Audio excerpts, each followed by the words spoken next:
You actually made me realize how much of an idiot I was because was it like 2-3 years ago I was in Turin waiting for their famous cubicle croissant.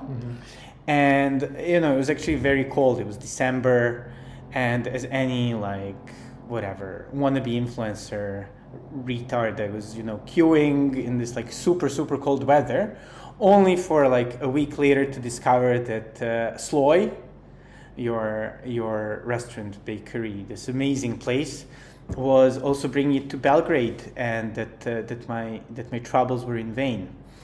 So how did Sloj's cubicle croissant come into being? So I cannot really recall how did we came up in the first place with this idea of this cubicle croissant. We have seen it somewhere, I don't know, it was like a while ago, 4 years, and it was our main item which we pulled out when we were opening this whole new concept of Sloj, because the Sloj has the prehistory. It existed not as a Sloj in the first place. It had been like a cafeteria or something, like a breakfast place, like a brunch place, a brunch place, and mostly a pastry shop. It has started only with one pastry shop, and at some point, and it was in St. Petersburg. Yes, it was St. Petersburg. I think I met the owners of Sloj, Elena and Pavel, when I was 19 years old. So it was really outrageous endeavor, let's say. So Pavel had a little production site, maybe 80 square meters or something, somewhere on the outskirts of St. Petersburg. I joined them as a young guy with almost zero experience in this field, totally, out of hands, very young, very ambitious. It wasn't the work site of a dream, the first production site which Pavel had, but it all had started with this. But you joined him as a baker. Yeah. Or apprentice or whatever. Yeah, I was an apprentice, basically, yeah. I had an experience in prior years of working in the kitchen as a line cook, different sections. I was working in some restaurants since I turned 15, and I dropped out of the school. In Russia, it's all of a sudden a common practice to drop out really early from the school and go, mind your business and to start work. That's how I ended up meeting Pavel in the first place. This was the start, how we met each other. And I worked for a few months with Pavel. He was also a pastry chef himself, and he was really passionate about the pastry, bakery, and he was really learning a lot. And at some point he had to become more of a manager and the director of this whole company as he started to grow. But I worked with him only for 2 months, and it was funny story. He was also young back then. He had been 24 or something, or 25, something under my age slightly now. Yeah, which is ancient when you're 19, right? Yeah. It was an ancient time, yeah. And it was funny. I was literally learning everything from the scratch, most of the things, and he was really going nuts on me because I was slow. I was making tons of mistakes. Yeah. Not much of a Gordon Ramsay, but he was just really also inexperienced himself by that time, how to manage people, and it was a journey of growth for both of us, I guess, for all of us. Yeah, and I fucked up some Napoleon cake. Oh yeah. We also have the Napoleon cake at our display, and the recipe, by the way, the recipe of the biscuits is still the same from that day. I worked back then when I was 19 years old, and I screwed up this cake. The cake went melting on delivery before even reaching the guest, and he went nuts on me afterwards, and he decided to fire me.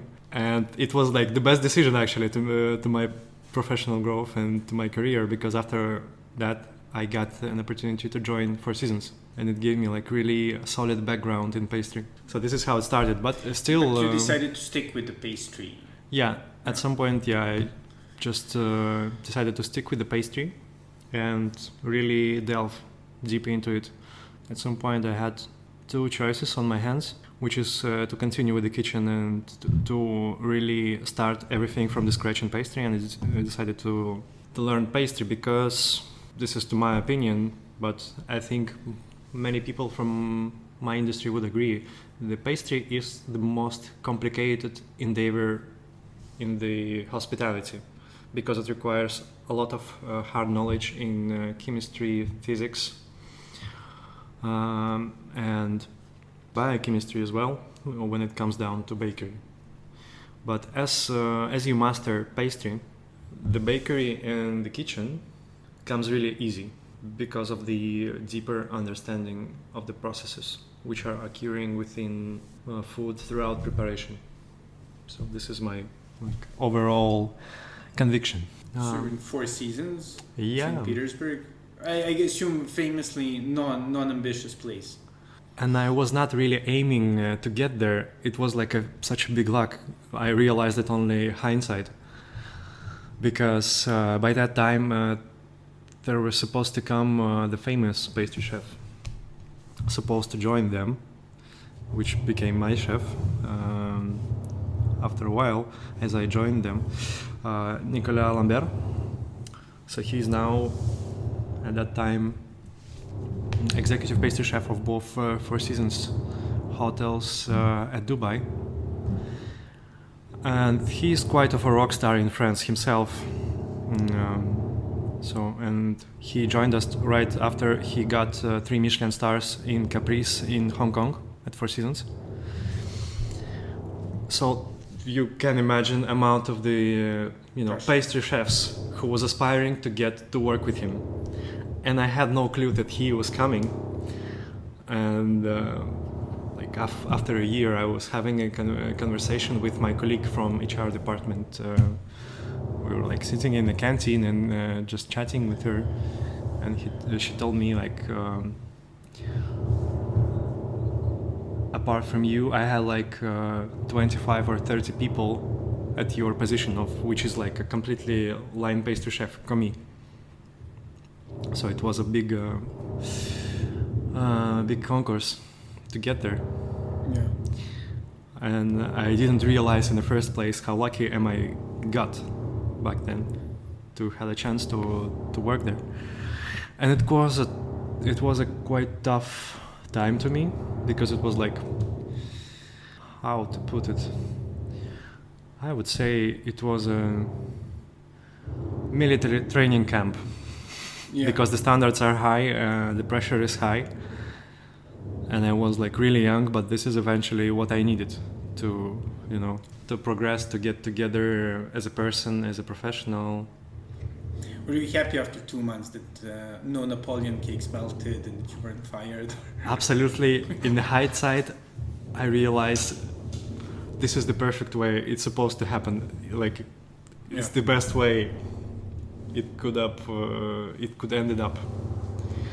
Eventually, what I think a lot of in recent weeks, that you can never really judge on the consequences of some events in that exact moment. You will never know how it will unwind later on and how it will affect the major picture. Yeah. Thinking of that is blatant luck. Yeah. And so how long were you in Four Seasons then? It had been 2 years. And at some point, but we were still in touch with Pavel, and at that period of time, Elena joined him. And at some point, they became co-owners. So she began to contribute to the brand a lot, and this whole idea of the brand Sloj belongs to her in the most part. And it was also called Sloj in St. Petersburg. Yeah. At that time, it became Sloj. Mm-hmm. After she joined as a co-owner, let's say. She developed the whole marketing strategy, the concept, the branding, everything, because her main competence is marketing, first of all. And at some point I was living and working in Moscow also as a pastry chef, and they called me to join them as a pastry chef for opening of the Sloj, of the first Sloj. And this is eventually what I did. And we opened like 3 cafes within a year, I guess, or so, Great. under the name Sloj. And this is how it started so far. Nice. But also at some point you were also in Zanzibar. Yeah. After that, as you know, the February 2022, Yes. the war has begun.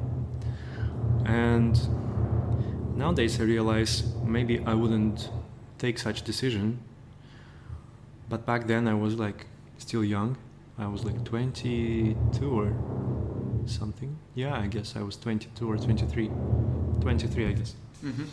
I was still young, and I mean, you are still young, but anyway. I am still in a way, yeah, but it was not that long ago. Back in the days, it felt like total tragedy and something that I couldn't handle within my head. First of all, it was like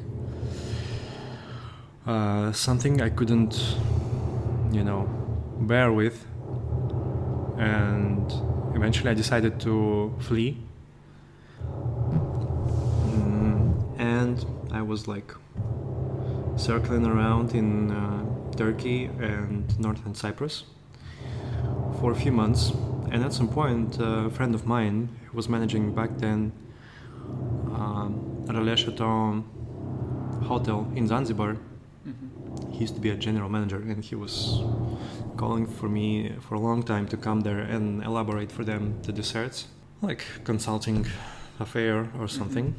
So eventually, yeah, we signed up with him. I took a flight and I came to Zanzibar for a month. As I was assuming it would be just a month. I will do my job and then I will figure out what to do next. As many people who decided to flee from Russia when the war has begun, I was the most luckiest, I guess, to have at least an opportunity to have some destination to go eventually.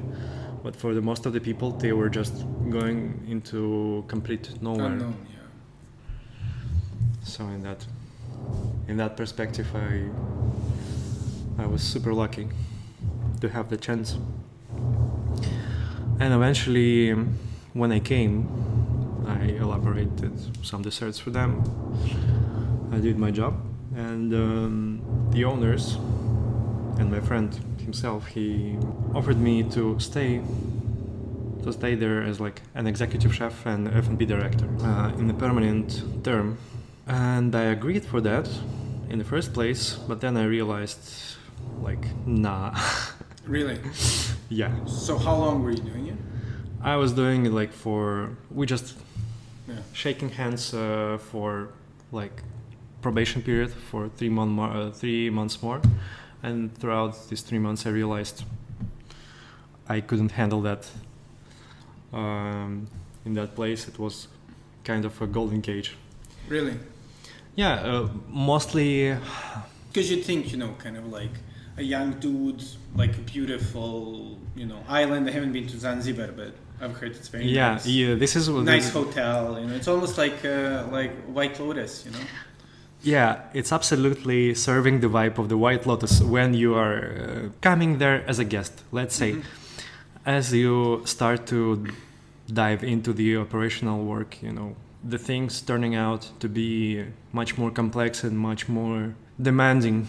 And the first challenge I faced there is the people. So there are indigenous people, and there is a majority of them, and you had no other chance but to work with them and find your ways to approach them, to make them, respect you and listen to you. And it was quite a challenge for me because I also was young, and it's really demanding, some wisdom, not to resist, but to let it in, their way of thinking because when you come there, you inevitably projecting your way of thinking or the way how you perceive things, how the ways should be done. Like you have a background, all of us.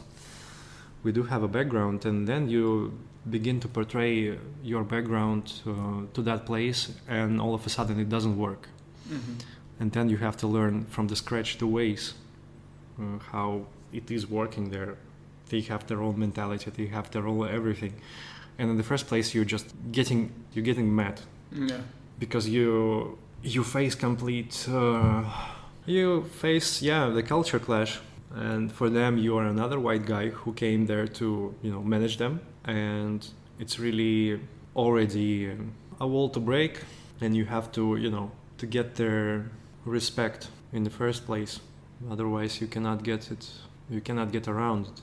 And at some point, you're just getting mad. But at some point, I began to realize that it's nothing wrong with them, that they are different, and it doesn't mean it's something wrong about them. They have their own ways to do things and to perceive things.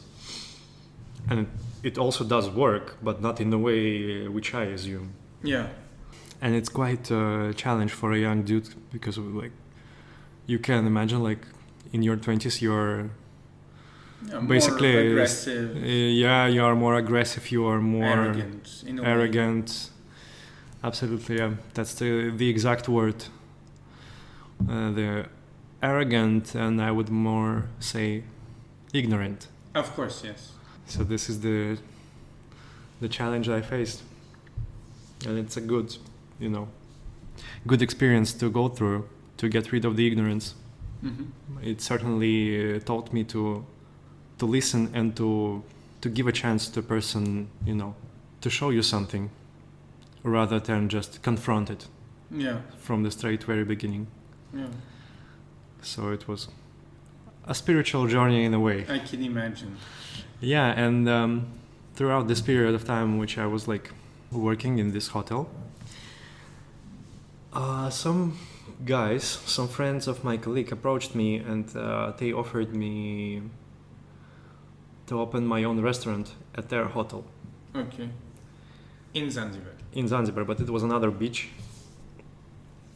It was not a 5-star hotel, but it was more of a bungalow. And they really had a nice, spectacular garden, with a lot of palm trees, almond trees, which are giving you the nicest shade. In Zanzibar, it's considered really a useful tree to plant, because the Indian almond tree grows really wide branches, and it gives a really nice shade, and it gives you the cold when the sun hits you up. Yeah, so I paid a visit to their hotel. I saw this garden and I fell in love, and I eventually agreed to start this whole thing with this restaurant. And it wasn't, we've made tons of mistakes from day one.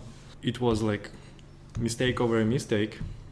What do you think were the crucial ones? The crucial ones which I've done, I would say it was a matter of agreement. First of all, it's really a common mistake. It's a matter of agreement and clarity over the responsibilities within the partnership. So the second mistake, it was a legal mistake and mistake of the financial model, I would say, because it's not working in Europe. It's not working in wherever else. Everything is gray. All the businesses which are making money, they are either working gray, either they are somehow criminal related. In Zanzibar, it's a common practice, lots of money from Europe and Balkans, especially lots of people from Romania are washing money there. Perfect. Yeah, so it's considered to be also quite good money laundering place. All of a sudden, who would think? Nice. Yeah, has a lot of dark sides. It has so many nice things to experience, and it was absolutely the experience I have zero regrets about. No. So how long were you there in total? In total, it was almost 2 years. Wow. So the restaurant itself existed for a year. And what kind of restaurant it was? So our take in this restaurant was to revisit the local cuisine, let's say, to adapt it to our perception, Okay. to the European palate, let's say. So we were like, I was studying a lot of like Swahili cuisine. I was eating a lot of street food. I was talking to people how they prepare the food, how they, how they usually cook for themselves at home, and my idea was to showcase the products and the way of cooking which they are doing for themselves. It's a common thing for them.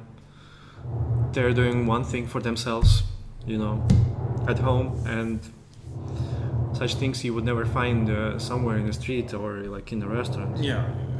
So like what sort of stuff do they make? What were their sort of specialties? Zanzibar cuisine has a lot of Indian influence, Of course. historically, because it was like a lot of sea trade with India, and it has a rich history of the sea trade, not in terms of economy, but also like slave trade. Yeah. It's really famous for the triangular slave trade, and it has a museum in Stone Town dedicated to the slave trade. So you can also imagine the cultural imprint which had an impact and influence still to these days over the culture. So it's mostly, I would say, like an Indian cuisine. They have a lot of curries, but they have lots of indigenous plants which are not like really represented in India, I guess. And they have slightly different ways of making their own things. And they have like really outstanding soup. It's called rojo in Swahili, and it's made of green mango, turmeric, lime, water, sometimes a little bit of flour to thicken it up. Yes. But the base is like really cheap. And then they put a boiled egg, some beef skewers, which they call mishkaki. It's like really common street food. And they have this cassava root. Cassava root is like something like tapioca root, Yeah. like manioc root. It's a very starchy, very tough root, which absorbs like tons of water because of the starch content it has. But it's a common practice. They use it as chips. Yeah. They just prepare the chips out of this root, and it's really tastes better than potato chips. And they have it even like in the shops. They are selling these cassava chips, and I really like it. It's something. They put also some garlic, and they have this tamarind sauce, brownish, vicious thing. Acidic, slightly spicy. So overall profile of this dish is like something you would never imagine could work together. Garlicky, Mango. green mango, Yeah. like garlicky, acidic, really sour. Yeah. Sounds very good if you have like It's like a perfect hangover. Yeah. Yeah, exactly. That's what I was doing all the time. Whenever we had the hangover, we went for a rojo Nice. and coconut water. Yeah. Very healthy. Actually, very healthy. It's actually good really- for hydration. Yeah. Yeah, it saved us a lot after the parties, and it cost almost nothing there, like $1-2, and then 2 coconuts, you're alive again. So, first of all, it was the pop-up, how we opened the restaurant. I used the existing kitchen, which they had to prepare just like, bed and breakfast. That was the whole concept of the hotel. They were preparing the breakfast and the dinner, and it was like something really simple. So I used the existing kitchen, and we did a pop-up, and all of a sudden it worked. We did it like with minimum of the expenses, this pop-up. And then we decided to invest more money to build the whole kitchen to make a proper restaurant. Yeah, and it went well. We built the whole new kitchen from the scratch, absolutely demolished the old one to the basement. And it was fun to me also, like for a young guy to play it like Lego. I was doing there everything from menu, arranging the plates, choosing like everything, arranging the bar, the wine cart, coffee, everything, even designing and printing menu, making the 3D design of the kitchen layout, of the equipment. I was finding the equipment itself, like arranging the setup of the equipment. It was like tons of fun and tons of things I learned throughout this opening. That's absolutely made my perspective broader, and something that you would never learn as a line staff, to see the things in this way. And this is like helping me a lot overall, that I had gained those skills. That's why like nowadays I'm making my own layouts of the kitchens when we are building the new locals here, the new places for Sloj. I'm doing the projects on my own, and this is like really the best outcome could be, because I'm also convinced that it's supposed to be one person who builds and who manages. That's the perfect outcome, because you can arrange everything in a way that it is supposed to work in your vision and your big picture. Yeah, in this regard, it's a lot of common mistakes people are doing in hospitality industry when you are building the kitchen, when you are opening the restaurant, and then you are inviting the chef, and the kitchen was built with absolute zero understanding of the concept, which would be. Yeah. Like sometimes people even build the kitchens without realizing what they're going to be doing there. So it's a really common practice. So don't call architects, call chefs. If you're making yes. If you make the kitchen, don't call an architect, call a chef. Absolutely, that's the best way to put it. And so I mean, how did you find the move to Belgrade? So that was what, in like 2024, 23? Okay. Yeah, it was December 2023 we opened the first Sloj here, and it was a bit spontaneous to me. So like 2 months prior moving here, I got a call from Elena and Pavel, and they said like, we are opening the Sloj in Belgrade all of a sudden, and I was surprised. Like, why would they? Yeah, and they offered me to come here and open it as a brunch chef. Like, we were in touch all of the time, which I was not working in Sloj anymore still. And this is a good trait about them, that they are like, we are never, closing doors in the company. This is like really a good trait that I inherited from from them. Or did they ask you to make the Napoleon cake, just in case? As a start? No. No. I'm joking. In the very beginning it wasn't, I guess. No, we didn't have Napoleon cake in the very beginning. Yeah, but later on just in case. When I was asking Pavel like a year ago or something, he didn't even remember this case. Yeah, well, I guess it's different, right? Because it was the first thing for you, and it was like a billion thing for him. Right? Yeah, because to him, like, those 7 years was like out of hands. He grew like from 80 square meters to 10,000 square meters production, and like I don't know how many places, like how many production sites along all the Russia. I don't know. Really? Yeah, there are like more than 10 cities, I guess.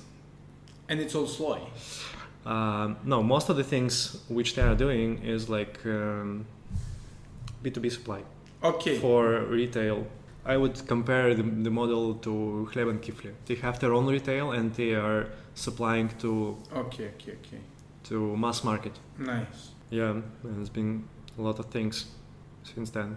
And so Belgrade after Zanzibar, I mean, it's very similar, obviously. It's such a strange thing. This is the first thing which I was mind-boggled with. When I came here in the first place, I had no clue what would the life in Belgrade be. And living in Russia, we barely think of, Serbia and how that we even have some, historical bonds. Yeah. In that regard, and like how tightly we are bonded historically. We never like being told that, and we barely know like where exactly Serbia is in the Balkans. Although unlike the Westerners, you do not confuse it with Siberia, because it was often asked. No, it's not that utter degree of of madness. Absolutely not. No, but we all know it's like we know it's in Balkans. Yeah. Somewhere in this vicinity. Like if you would ask a like random Russian person to show you where approximately within Europe Serbia is, he would probably point it right. But it's not that much we are, into the lore of Serbia. And it was absolutely random. I had zero expectations coming here. I had zero, I don't know, idea what it would look like. And the first thing that surprised me when I came here, whenever I mention that I am from Russia, people are all of a sudden like, they are cheerful about it. Yeah. And especially in the taxi. The taxi drivers are the special type of the person here. Yeah. They are really into talking about the politics, and which is kind of same as in Russia. They have their own mentality, and it's like I had a bunch of engaging conversations here whenever I took the taxi rides. But I mean, culinarily, I think, when we met initially, I think one thing that I said is how much kind of the arrival of this Russian diaspora, and I guess generally, Russophone diaspora to Belgrade really enriched the city and really changed it, I think. Yeah, it's a huge difference. I already can feel like, even being here for like 2 years. Yeah. From day one I came here, it was a like vast leap forward for the industry, I think. And absolutely it created a lot of competition within the market. And it raised the plank overall among the restaurants, which is a good thing, I think, for all. Yeah, it was barely like few places to go when I came here, and it's like only like last 3 years the restaurants are started to pop up. Yeah, well, this sort of very specific type of restaurant, in a sense of this kind of like slightly high. Yeah, absolutely. Like it became modern. Yeah. Something that did not exist. Definitely, or definitely not to that degree. Yeah. Did you do like an anthropological survey of Serbian food as you did in Zanzibar? Yeah, we did. This is the first thing we did actually. We made a tour to the most famous places, what the people are eating here, and like what should we pull out, food-wise, bakery-wise. And we did tons of mistakes. Such as? Starting with burek. Oh! Yeah, we were opening the first Sloj and we had the burek on the display, and it was a disaster. Why? First of all, I would say the burek is the quite complex dish, regardless on how simple it would, appear to the consumer. Like it's just a meat in the dough. Filo pastry in the dough, but it has tons of nuances to it, as the most simple things do. And this is actually the whole point of approach I think the Russians have brought here to the market, because we had our fair share of, showing off, food-wise, like cooking ridiculous stuff to impress people, and the whole market nowadays, how it is in capital cities in Russia. It's like wherever you go, most of the places, it just has primitive, simple things, but done nicely. Mm-hmm. Like expensive tomatoes, expensive cucumbers, expensive feta cheese. Yeah. And you have €10 Greek salad or something. Yeah. That's why I escaped London to Serbia. I could not stand that. But this is where it all goes. The whole trend goes there. The things are becoming more simple and more expensive all of a sudden. Well, it's good for the margin, right? I wouldn't say the margin is somehow keeping up with it. The margin is shrinking, I would say, on the other hand, because overall inflation worldwide. The tempo of inflation is incomparable to how the capacity of the people grows financially. Yeah, and everything shifts towards the simplicity. So is that the sort of course you're envisioning Sloj to go towards? Yeah, absolutely. Whenever we are doing something, or when I'm elaborating the food, and like I went through my own, like, let's say, mental journey, how to approach the development of the dishes and the pastries, because I was coming from the pastry experience, like, which is high-end 5-star, Yes. which is sometimes suitable and most of the times absolutely not to the things we are doing now, because we are more of a daily concept, something like really you would go for when you don't know what to eat. Yes. This is what we are aiming to be comprehensible, to be easy, to be chill, to be open as a brand and as a product, both ways. Yeah, and my chef actually taught me this whole concept, that the most difficult thing to do is to do the simple things perfectly. And this is eventually what it's all about. Yeah. So you're now maybe emboldened to try burek, making burek again, because there's a huge queue actually, relatively close to Sloj, in front of Belgradska burek džinicu. You might have seen it. Yeah, absolutely. Every time I pass by, it's like a queue of 30 or 40 people. You could not just... Exactly. And I was joking with my previous guest, Pavle from Kajmak and Brie, that this is a craft burek summer, so maybe Sloj at your new location. Craft burek summer. Yes. In Belgrade waterfront, maybe you try that again, or not really? No, we actually realized it wasn't really us when we tried to make burek. Yeah. We were trying to mimic. Yeah. And it wasn't like really how we feel, what we would like, what we are, first of all. Yeah, in that sense, I would say nowadays we are much more us as people, because like this is eventually like, it's not a concept what makes Sloj, it's not a product what makes Sloj.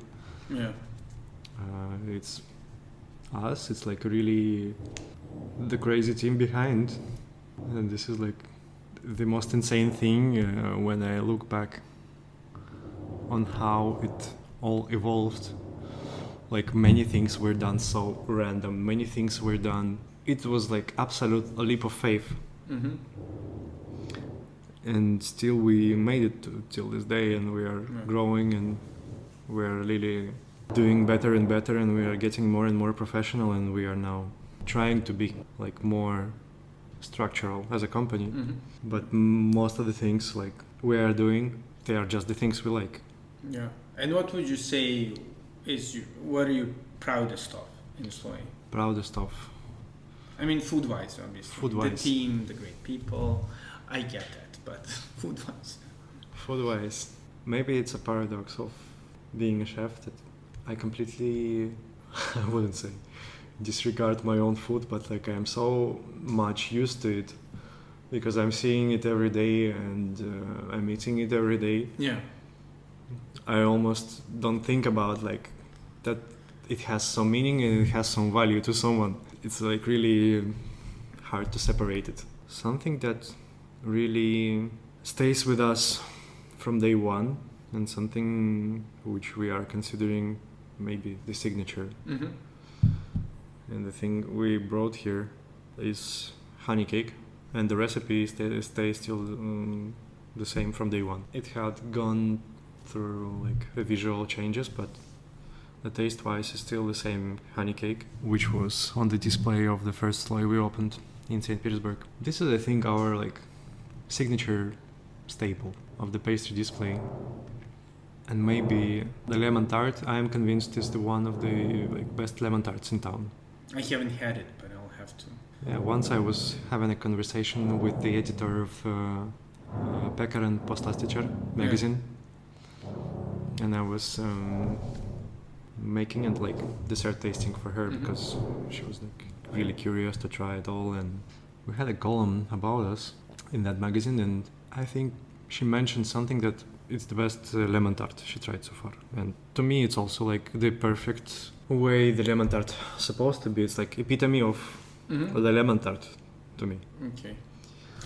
I mean, just for the listeners to know, I have not been served a lemon tart now, unfortunately. No problem. I guess it's less important than pekar and poslastiče, but it's fine. I'm joking. It's fine. I'm also on a diet. So.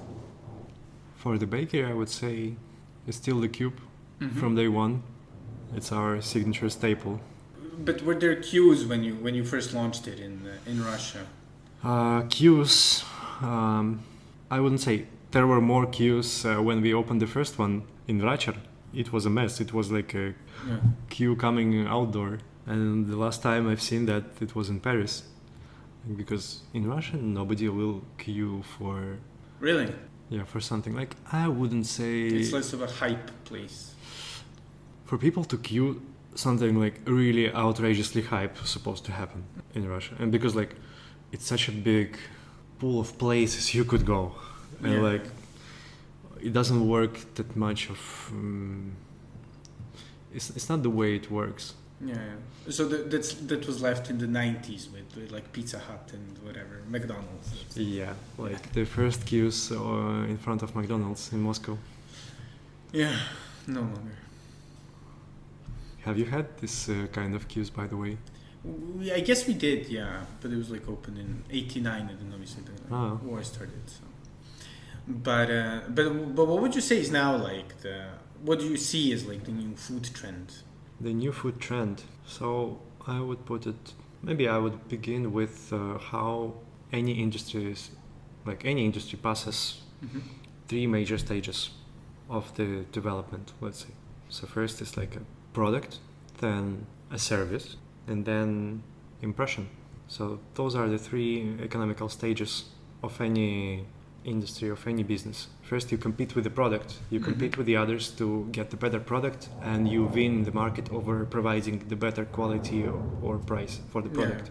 The second stage is the service. Then the businesses are competing who is better at service.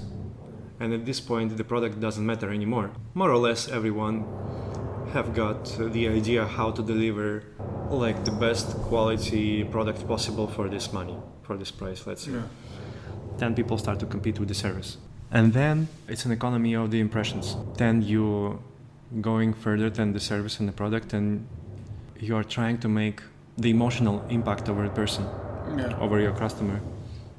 And then you compete with the emotions. At this stage, I think the market of the hospitality in Serbia is still in the stage of the service.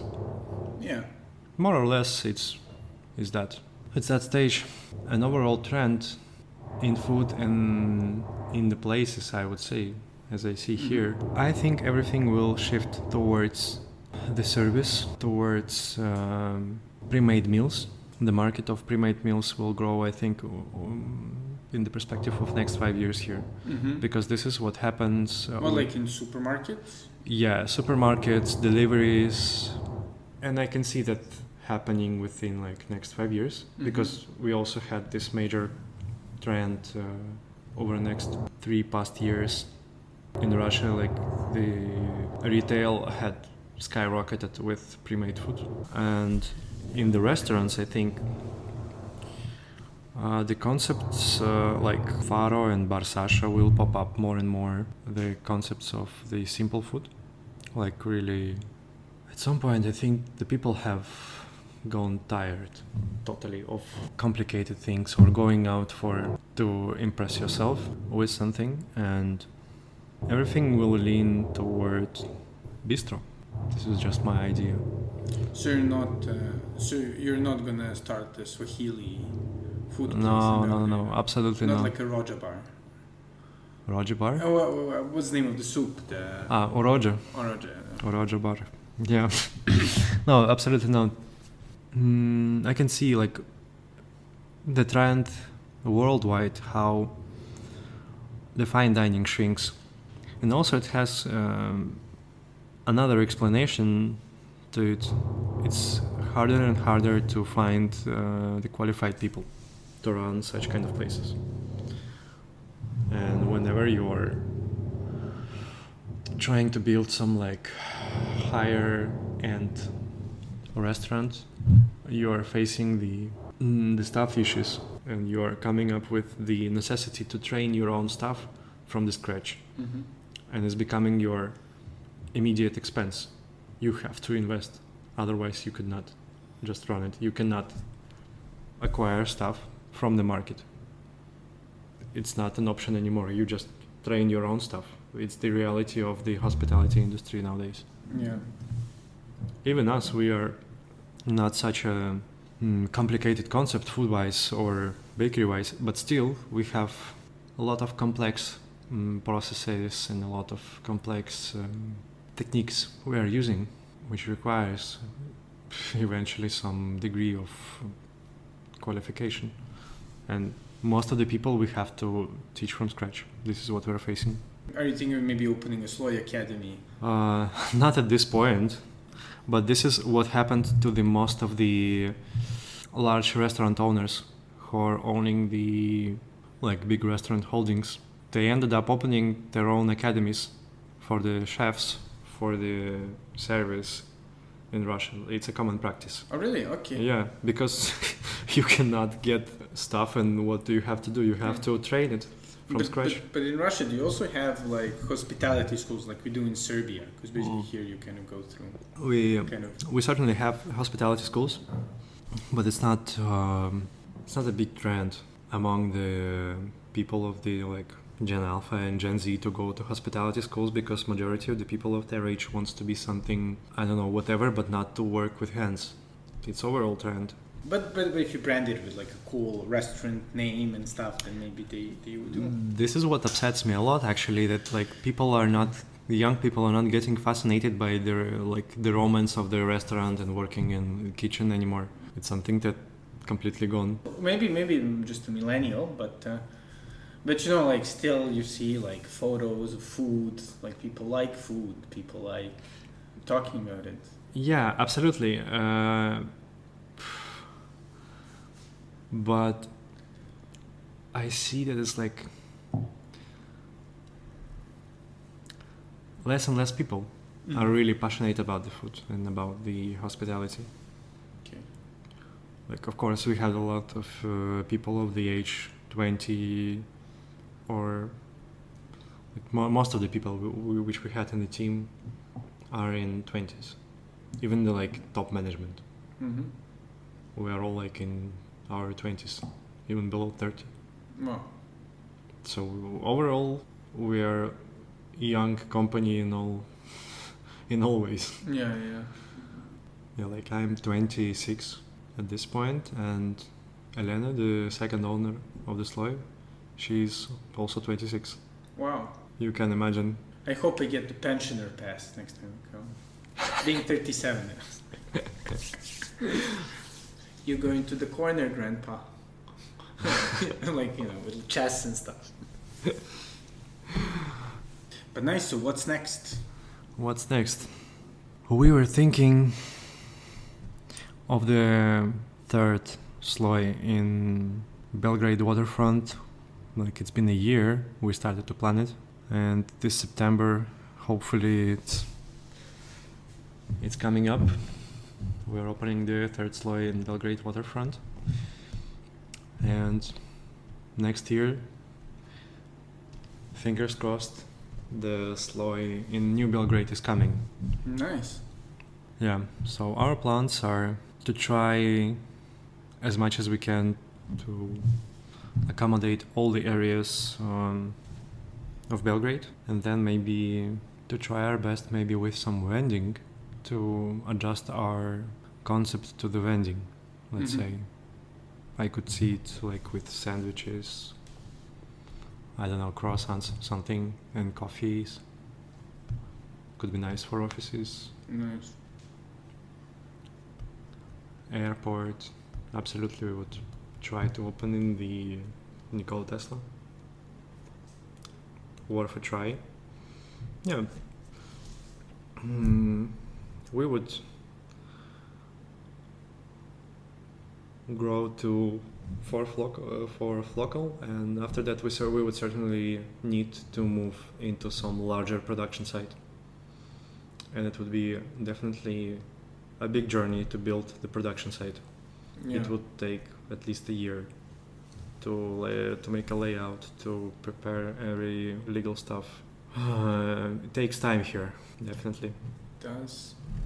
And is there a Serbian dish that you like as much as you like oroja? Oh, absolutely. To me, okay, we go from top one to the bottom. I would say my top one Serbian dish is shopska. Yes. Then I had outrageously tasty chivapis when we went to Durmitor. Yes, great place. It's a really great place for trying chivapis and kajmak. Yeah. It's really decent. Great. Because it's a mountain raised cattle, everything is like homemade and so on. So it's like a different quality of the meat and the food. Yeah, we're talking Durmitor, the mountain, not the restaurant in Belgrade. Although that's also very good, yes. We are talking Durmitor, the mountain in Montenegro. Yeah. So it was the best chivapi in my life. Maybe it was because we ran the vertical trail, and after we descended from the mountain, it was the first thing we had, the chivapi and kajmak. We died. It was so tasty. Well, hunger is the best spice. That's absolutely true. And maybe the third list on the products and the dishes, which I recently fell in love with, is kajmak. Later on this night, we descended from the trail run. We were having like a little barbecue with friends. We went actually with Elena and Varvara, which is our head of marketing here. It was grilled peaches with honey and kajmak.